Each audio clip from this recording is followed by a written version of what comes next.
It is a fine afternoon, trusting you're well wherever you're watching HLC Lunch Hour News. My name is Joan Kosgei. Let's begin. The contractors of the junior secondary school classrooms are now sighing with relief. This is after the Ministry of Education released 2.5 billion shillings to settle the debts owed to contractors for the CBC classrooms across the country. The settlement of the debts comes nearly a year after the completion of the close to 4,000 classrooms constructed under the CBC JSS transition program. I'd like to appreciate the government of Kenya for honoring our plea in clearing the pending bills for CBC classrooms phase 2. The last time I was here, I was crying. Today I can smile all the way to the bank. The documents which were in Nairobi, they've been returned back. Now we are going to take them to the respective schools so that we can be paid. And the government suffered yet another blow after the High Court declined to lift the suspension of the Finance Act 2023.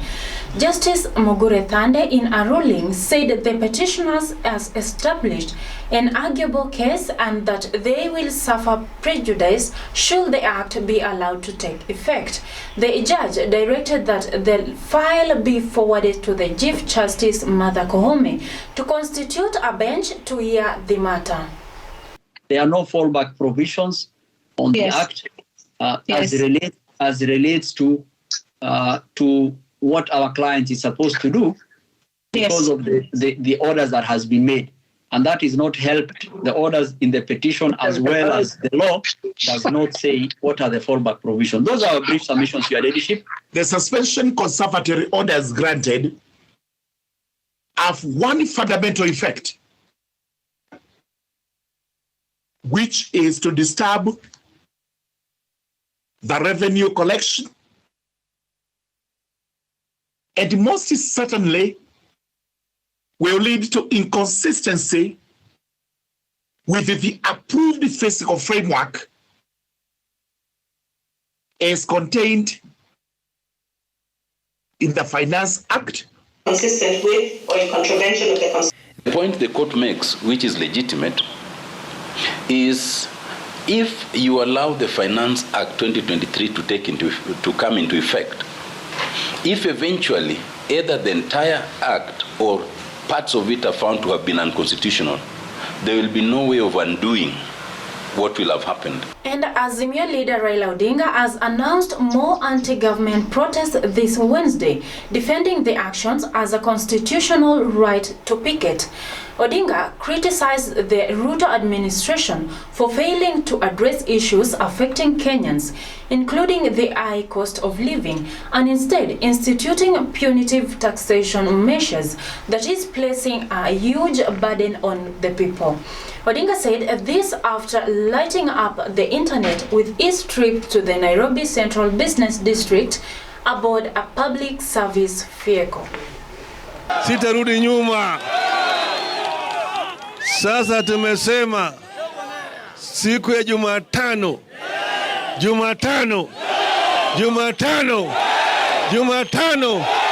Mko tayari? Mko tayari? Tumesema sisi si majambazi. Sisi vilevile si watu ambao wanataka ugomvi kwa sababu ya ugomvi. Tunafanya kila kitu, tunafanya na sababu. Tumesema Wakenya wana sababu. Pili, Wakenya wana nia. Tatu, Wakenya wana uwezo ya kuleta mabadiliko. Tunataka siku ya Jumatano mjitokeze kwa wingi, tufanye maandamano ya amani. Maisha imepanda. Tuliambia Ruto usiongeze mzigo zaidi. Punda imechoka. Amekataa kusikia. Mambo ya finance bill mpaka itolewe, sio?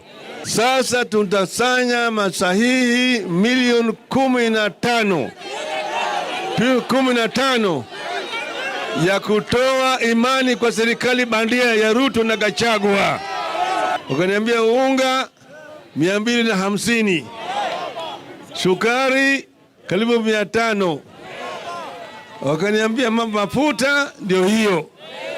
kodi ya nyumba ndio hiyo, karo ya shule, haya yote. Kwa hivyo imekuwa adimu sana. Wakaniambia mimi wamechoka.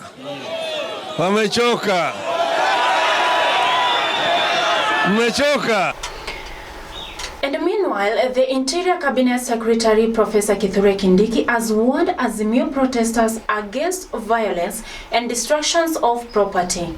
Kindiki told those planning Wednesday mass action that the police will use full force to deal firmly with those out to disrupt peace and cause mayhem. Na watu wa siasa wamefanya kile waliita maandamano. Tumepoteza watu 6 ambao wameuawa katika sehemu nyingi katika Kenya eti walikuwa wakiandamana. Tuko na maofisa wa polisi pia ambao waliumizwa na mawe na vifaa butu ambao walipigwa nao na wananchi ambao walikuwa wanasema wanaandamana.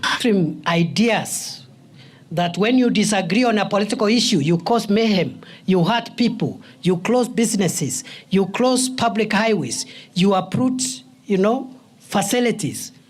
That culture must stop. And we are going to deal with you very firmly, decisively, and with finality. Tutakubali tena katika mchanga wa Kenya maandamano ya kuvuruga watu, kuua watu na kuharibu biashara za watu. We will not allow. Watu wamesema story nyingi kule. Sijui vile watafanya Jumatano. Mkuje asubuhi tukutane. Kujeni tukutane. Because hii nchi sio yenu peke yao, ni ya kila mtu. Hata wale hawako kwa maandamano ni nchi yao. Hata wewe ni nchi yenu. Kwani nchi ni yako peke yako? Kipengele hata moja inasema uende ukaokote sahihi ndivyo uweze kutoa serikali kwa ofisi. Wakati wanafanya maandamano, wenye wanaumizwa ni sisi wana Nairobi. Wenye wanaumizwa mabiashara zao ni sisi wana Nairobi. Na imefika mahali sisi wana Nairobi nasi tunasema enough is enough. And to matters health, the Kenya Medical Supplies Authority KEMSA is streamlining its procurement process to make sure suppliers are paid 30 days after delivery. Speaking during a KEMSA stakeholder conference on Monday, Health CS Susanna Komiche said the government is working to settle all outstanding payments to allow KEMSA maintain firm and seamless partnership with suppliers. Nakomicha has noted that the government resolved to clean up the road at the KEMSA, saying paying the suppliers on time will greatly bring down the cost of commodities and cut out on corruption avenues. Thinking about innovative ways of getting finances to ensure that when you supply us, we pay you. And also us, when we supply counties, they also pay us because of the challenges that we have on cash flow. If we are able to sort the procurement in terms of what is required and get a balance between the resources that we have and match the resources with what we are going to order, then we will not be here. Many of you have been increasing prices because you say we take too long to pay. But now we are committing that we are going to pay on time based on the agreements that we have. So you have no reason of overpricing any product. The new ERP system will improve supply chain management, optimize inventory levels, and provide real-time insights into the status of our operations. This investment underscores our commitment to leveraging technology for the betterment of healthcare delivery in this country. UHC is not an aspiration. It is imperative that we have to achieve it. It is moral obligation that demands our collective efforts and unwavering dedication so that together we can break down the barriers that hinder access to healthcare. And to other news, long-distance truck drivers have threatened to down their tolls countrywide on Wednesday if the government fails to suspend the order requiring truck drivers to go back to school and take a new driving test every 3 years following expiry of their driver's license.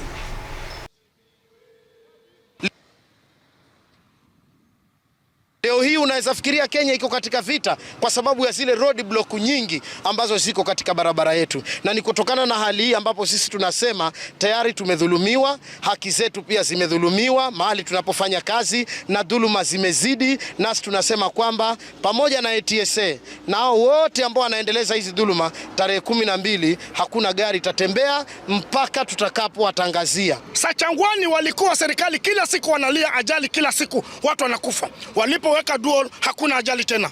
Yes. Urudi katika Nairobi kwenda Thika ilikuwa kila siku ni ajali, lakini walipoweka super highway hakuna tena ajali. Sasa kwa nini unataka dereva arudi shule wakati responsibility yako haujaitimiza? Roadblocks zinaongezeka kwa hii barabara, zinakuwa katikati ya 12 16. Na hizo roadblocks zote ni kutafuta kugema dereva. Unapata polisi wawili katika roadblock wako katikati ya barabara na wote wamenyosha mikono. Huyu amenyosha mkono kwa magari za kwenda Mombasa, anachukua 50. Huyu amenyosha mkono kwa magari za kwenda Nairobi, vile vile anachukua shilingi 50.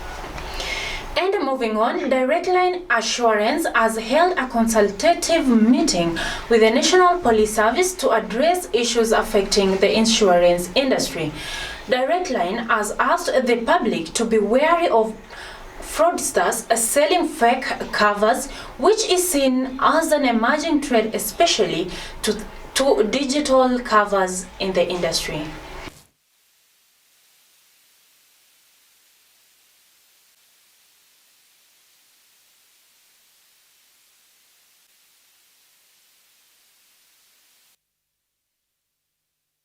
We facilitate and empower the insured people who provide mobility services in the transport sector, which is a very critical sector of our economy. And therefore, we think that we need to be supported as a company by National Police Service so that we can continue to carry on our mandate to support the people who play that role and critical role of transporting people from their homes to working places and from working places back to their home to build our economy. We would want to drive corporate social responsibility that will be then help us to partner with National Police to be able to drive initiatives that they think are very important in doing what they do and carrying on their mandate. This collaboration, I want to believe that Direct Line Assurance Company Limited with the National Police Service will go a long way in addressing these number of accidents that the commandant has just mentioned. We should be having minimal, if not completely eradicated. And then again, when it comes to the cameras which are to be installed in all public transport vehicles,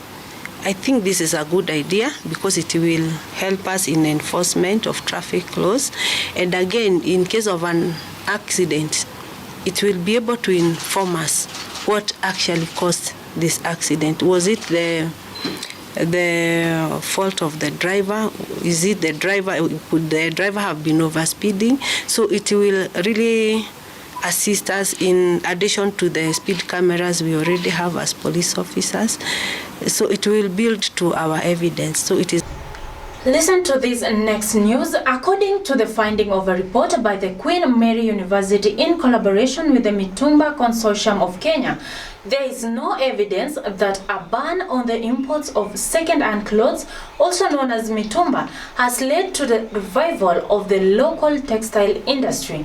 In addition, the report states that every ton of mitumba in East Africa provides jobs for up to 8 people and generate revenue of up to $1.5 billion. The domestic textile sector. If we want to revive that sector, that will require different policies, and there's no evidence that banning second-hand clothing would lead to a renaissance of the domestic textile industry. And if we impose restrictions on second-hand clothing in the future, this will put potentially millions of jobs in the East African community and in Kenya at risk. Mitumba cannot compete or does not undermine manufacturing in our country, Kenya. Mitumba cannot and does not undermine manufacturing in Kenya. Our proposal as Mitumba traders is that the government can continue to revive our textile industry and Mitumba can still continue. The Political Parties Tribunal has confirmed Kanini Kega as Jubilee Party Secretary General while upholding the decision by the party's National Executive Committee to suspend Jeremiah Kioni, David Murathe, and Kagwe Gishohi. The tribunal also affirms decisions that had been taken by Kanini Kega's faction to institute disciplinary actions against errant Jubilee members. Ama kufuatilia uamuzi huo ni kwamba Mheshimiwa Kioni sio mwanachama wa chama cha Jubilee, Mheshimiwa Murathe sio mwanachama wa chama cha Jubilee, na Mheshimiwa Gishohi amewekwa kando kwa miaka miwili. Ya pili niseme kwamba sisi kama wanachama na viongozi wa Jubilee tutahakikisha kwamba tumewahusisha members wetu katika zile taratibu zote ambazo zinafanywa. Kinyume na hapo awali ambapo kulikuwa ni watu wachache tu, watu wachache sana walikuwa wanahusishwa katika mambo ya. And to sports news, it is now evident that Migori Youth will host Wazito in first leg of the FKF Premier League promotions and relegations playoffs on Saturday, 15th July 2023. The second leg will be played in Muhoroni on the 22nd of July, with the winner on aggregate advancing to the FKF Premier League, while the loser drops to the second tier. Today I'm very happy man because I've seen the hand of God in all the activities that we've been doing since 2022-2023 season. It has been tough to us, but we thank God that we have made it to the playoff, and we know that we are still going to remain in the Premier League. For today's meeting, I would like to take this opportunity to thank the Federation. It was a well-organized meeting. Our aim is to follow all the rules that has been the Federation has advised us to follow, and we hope everything will be okay in both first leg and second leg. I think for us this is going to be a new one because this is the first time we're getting to a playoff stage. We are upbeat, we are confident, we have a good team, and we're asking all our fans to come out in their numbers. I think we want to make Wazito wawe wepesi. Well, that's all we had for you in our lunch hour news. Many thanks for staying with us. And many thanks to my camera person and director Nancy Gitonga for making this a success. Do have yourself a lovely afternoon. My name is Joan Kosgei.